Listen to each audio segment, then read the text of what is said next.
Huu ni mradi mwingine wa sola. Mradi kama unavyouona hapa.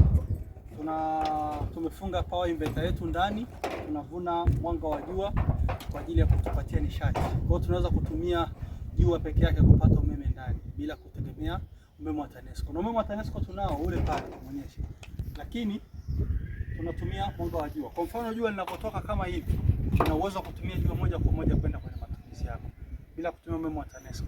Kwa hiyo unapunguza gharama za umeme. Kama una AC yako mchana, basi unaweza kuendelea kupata AC, kuendelea kufurahia vitu kama freezer ambavyo vinafanya kazi kwa kutumia solar panels kama unavyoziona.